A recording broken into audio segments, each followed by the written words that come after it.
Hello बच्चों।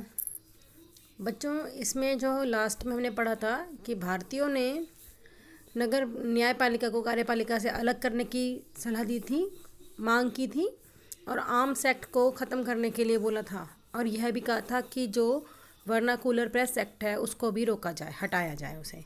ये सब डिमांड्स जो हैं वो भारतीयों ने अंग्रेज़ों के सामने रखी थी। यहाँ तक हमने पढ़ लिया था। इसके बाद वाला पैराग्राफ भी हमने शुरू कर लिया था, लेकिन फिर भी उसमें थोड़ा सा दिक्कत हो रही थी हमें। एक मिनट। तो दिक्कत हो रही थी जिस वजह से अब मैं ये पैराग्राफ दोबारा से स्टार्ट करती हूँ अपना। मैंने थोड़ी सी लाइट इसकी ज़्यादा की है ताकि आपको अच्छे से नज़र आ सके। ठीक है। शुरुआती सालों के हम इस पैराग्राफ को पढ़ रहे हैं। अगर आपने बुक खोली हुई है तो ये वाला पैराग्राफ शुरू करा है हमने, ठीक है ना। तो शुरुआती सालों में कांग्रेस ने कई आर्थिक मुद्दे भी उठाए। आर्थिक मुद्दे मतलब पैसे से रिलेटेड मुद्दे भी उठाए। उनका कहना था कि भारत में ब्रिटिश शासन की वजह से ही गरीबी और अकाल पड़ रहे हैं, कि ब्रिटिश शासन है इस वजह से गरीबी है, क्योंकि ये लोग बड़ी बड़ी जो ज़्यादा पैसे कमाने वाली जॉब होती है उसको तो अपने लोगों को दे देते हैं, हमारे यहाँ के लोगों को कम पैसों वाली जॉब देते हैं। ठीक है। और दूसरा, अगर अनाज उगता है तो अनाज को भी अपने देश में भेज देते हैं, यहाँ पर कुछ खाने के लिए बचता ही नहीं। इस वजह से यहाँ पे गरीबी और अकाल पड़ रहे हैं। बढ़ते लगान के कारण काश्तकार और जमींदार विपन्न हो गए हैं, यानी कि बिना बात का टैक्स अंग्रेजी गवर्नमेंट बढ़ाई जा रही है, जिसकी वजह से जो अमीर लोग थे वो भी गरीब होने लगे हैं। और अनाजों के भारी निर्यात की वजह से खाद्य पदार्थों का अभाव पैदा हो गया। जैसे कि मैंने आपको बताया, निर्यात का मतलब होता है एक देश से दूसरे देश में सामान को भेजना। तो जब भारत का अन्न जो था, खाने के सामान था, वो जब दूसरे देशों में भेजा जाएगा पैसा कमाने के लिए, या अपने देश में भेजा जाएगा वहाँ के लोगों के लिए, तो यहाँ तो कमी आएगी आएगी। इस वजह से भारत देश में खाद्य पदार्थों का अभाव हो गया था। कांग्रेस की मांग थी कि लगान कम किया जाए। तो कांग्रेस बनी थी, भारतीयों की जो वो बनी थी राजनीति पार्टी, उन्होंने कहा कि लगान को कम किया जाए, फौजी खर्चों में कटौती की जाए, यानी कि जो उन्होंने बिना बात की फ़ौज इकट्ठी कर रखी है, अपने लोगों को उसमें भर रखा है, वो हटाया जाए। हमारे देश पे कौन आक्रमण कर रहा है जो हम फौज बनाएंगे। और सिंचाई के लिए ज़्यादा अनुदान दिया जाए, और हमारे देश में जो खेती बाड़ी है उसमें पानी की व्यवस्था के लिए पैसे दिए जाएं। उसने नमक कर, विदेशों से भारतीय मजदूरों के साथ होने वाले बर्ताव, और भारतीयों के कामों में दखलंदाजी करने वाले वन प्रशासन की वजह से वनवासियों की बढ़ती मुसीबतों के बारे में बहुत सारे प्रस्ताव पारित किए। फिर उन्होंने कहा कि जो नमक कानून है, नमक पे भी टैक्स लेती थी पहले गवर्नमेंट, वो हटाओ। ठीक है। और ये कहा कि जो तुम मजदूर के साथ व्यवहार करते हो वो व्यवहार अपना ठीक करो, और जो हमारे लोगों के साथ जो भी तुम उनके कामों में जो दखलंदाजी करते हो उसको हटाओ। इसके लिए बहुत सारे ऐसे कानून बनाने के लिए कांग्रेस से सरकार ने अंग्रेज़ों से कहा। इससे पता चलता है कि पढ़े लिखे संपन्न वर्ग की संस्था होते हुए भी कांग्रेस केवल पेशेवर समूहों, जमींदारों, उद्योगपतियों के हक में नहीं बोल रही थी। हालांकि जो कांग्रेस थी वो पढ़े लिखे बड़े बड़े लोगों की पार्टी थी, लेकिन उसके बाद इन बातों से पता चलता है, छोटी छोटी बातों से, कि ये जो कांग्रेस पार्टी थी वो केवल अमीरों के बारे में नहीं बात कर रही थी, बल्कि गरीबों के बारे में भी बात कर रही थी, उनके बारे में भी सोच रही थी। मध्यमार्गी नेता यानी कि जो ना तो ज़्यादा अमीर थे ना तो ज़्यादा गरीब थे। मध्यमार्गी नेता जनता को ब्रिटिश शासन के अन्यायपूर्ण चरित्र से अवगत कराना चाहते थे। कुछ लोग अंग्रेज़ों को बहुत अच्छा मानते थे, तो नेता चाहते थे कि लोगों को पता चले कि जो अंग्रेज़ हैं वो अच्छे नहीं हैं, बल्कि वो अन्याय कर रहे हैं। उन्होंने अखबार निकाले, लेख लिखे, और यह साबित करने का प्रयास किया कि ब्रिटिश शासन देश को आर्थिक तबाही की ओर ले जा रहा है। उन्होंने कहा कि जो ब्रिटिश शासन है, अगर ये हमारे देश में रहेगा तो ये लोग हमारे देश को खाते रहेंगे, ये लोग हमारे देश में पैसों को ख़त्म कर देंगे। उन्होंने अपने भाषणों में ब्रिटिश शासन की निंदा की और जनमत निर्माण करने के लिए देश के विभिन्न भागों में अपने प्रतिनिधि भेजे। लेकिन मध्यमार्गियों को ये भी लगता था कि अंग्रेज स्वतंत्रता व न्याय के आदर्शों का सम्मान करते हैं, इसलिए वे भारतीयों की न्याय संगत मांगों को स्वीकार कर लेंगे। लिहाजा कांग्रेस का मानना था कि सरकार को भारतीयों की भावना से अवगत कराया जाना चाहिए।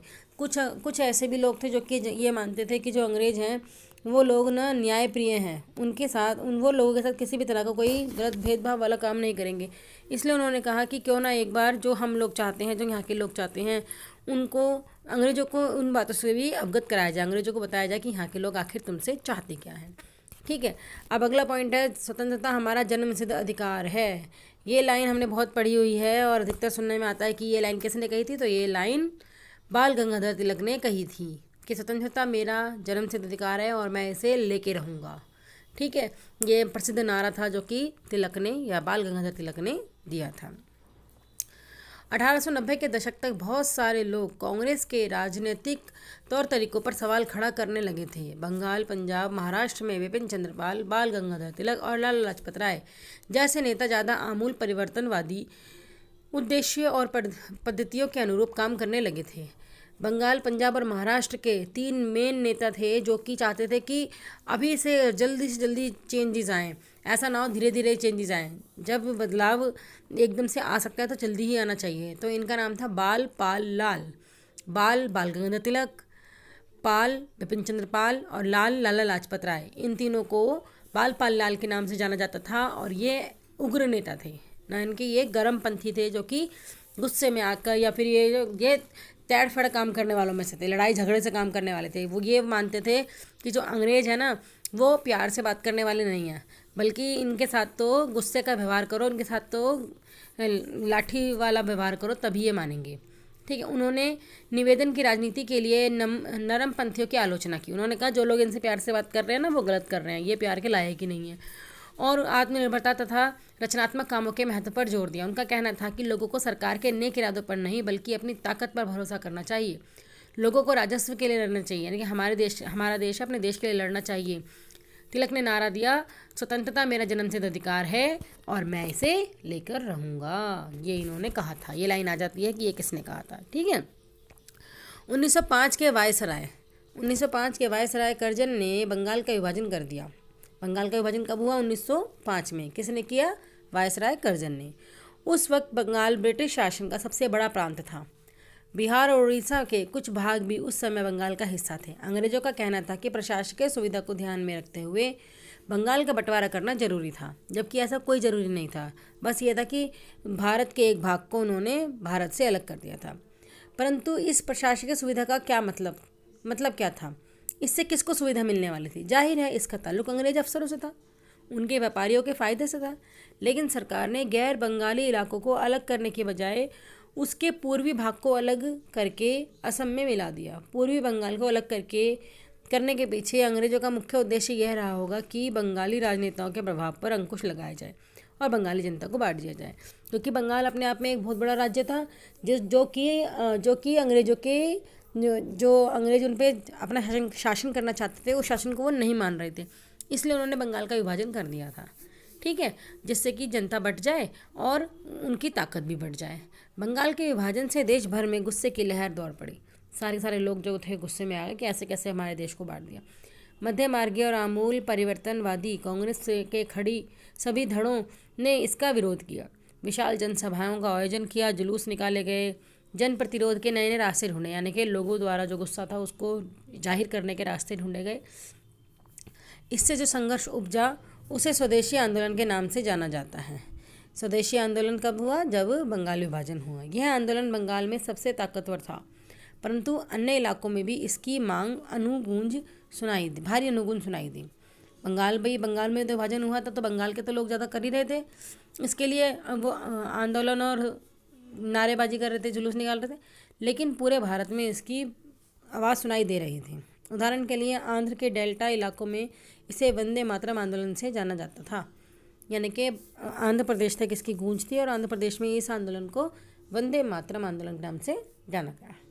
ठीक है, स्वदेशी आंदोलन ने ब्रिटिश शासन का विरोध किया और स्वयं सहायता, स्वदेशी उद्यमों, राष्ट्रीय शिक्षा और भारतीय भाषा के उपयोग को बढ़ावा दिया। राजस्व के लिए आमूल परिवर्तनवादी ने जनता को लामबंद करने और ब्रिटिश संस्थानों व वस्तुओं के बहिष्कार पर जोर दिया। लोगों ने कहा कि अगर ये अंग्रेज हमें बांटना चाहते हैं तो हम इनकी किसी बात को नहीं मानेंगे, बल्कि जो सामान ये अपने देश से हमारे देश में बेचने के लिए ला रहे हैं हम उनका इस्तेमाल नहीं करेंगे, बहिष्कार कर देंगे। कुछ लोग ब्रिटिश शासन को उखाड़ फेंकने के लिए क्रांतिकारी हिंसा के समर्थक थे। वो कहते थे क्रांति करो, लड़ाई करो, इनसे ये प्यार से मानने वाले नहीं हैं। 20वीं शताब्दी के प्रारंभिक दशकों में कई दूसरी महत्वपूर्ण घटनाएं भी घटी। 1906 में मुसलमान जमींदारों और नवाबों के एक समूह ने ढाका में ऑल इंडिया मुस्लिम लीग का गठन किया। लीग ने बंगाल विभाजन का समर्थन किया। कुछ ऐसे भी थे जो कि समर्थन करते थे। लीग की मांग थी कि मुसलमानों के लिए अलग निर्वाचिका की व्यवस्था की जाए। 1909 में सरकार ने उनकी यह बात मान ली। इससे क्या हुआ, इससे उन्होंने मुस्लिमों का साथ दिया। मुस्लिमों का साथ दिया इसका मतलब उन्होंने हिंदू और मुस्लिम में फूट डाल दी थी। अब परिषदों में कुछ सीटें मुसलमान उम्मीदवारों के लिए आरक्षित कर दी गई, जिन्हें मुस्लिम मतदाताओं द्वारा चुनकर भेजा जाना था। इससे राजनेता ने अपने धार्मिक समुदाय के लोगों को अपना राजनीतिक समर्थन बनाने का लालच पैदा हो गया। वही बात होगी ना, दोनों में इन्होंने फूट डाल दी। 1907 में कांग्रेस टूट गई। मध्यमार्गी धड़ा बहिष्कार की राजनीति के विरुद्ध था। इन लोगों का मानना था कि इसके लिए बल प्रयोग की आवश्यकता होती है, जो कि सही नहीं है। संगठन टूटने के बाद कांग्रेस पर मध्यमार्गी का दबदबा बन गया, जबकि तिलक के अनुयायी बाहर से काम करने लगे। दिसंबर 1915 में दोनों खेमों में एक बार फिर एकता स्थापित हुई। यानी कि दोनों खेमे मतलब हिंदू मुसलमान में दोनों में एकता स्थापित हुई। अगले साल कांग्रेस और मुस्लिम लीग के बीच ऐतिहासिक लखनऊ समझौता पर दस्तखत हुए। दोनों संगठनों ने देश के प्रातिनिधिक सरकार के गठन के लिए मिलकर काम करने का फैसला किया।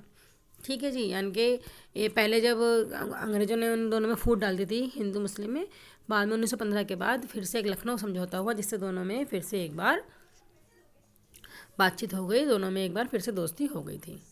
इसके बाद का जो पॉइंट है जन राष्ट्रवाद का उदय, ये मैं अगली वीडियो में बताऊंगी। ठीक है, ओके।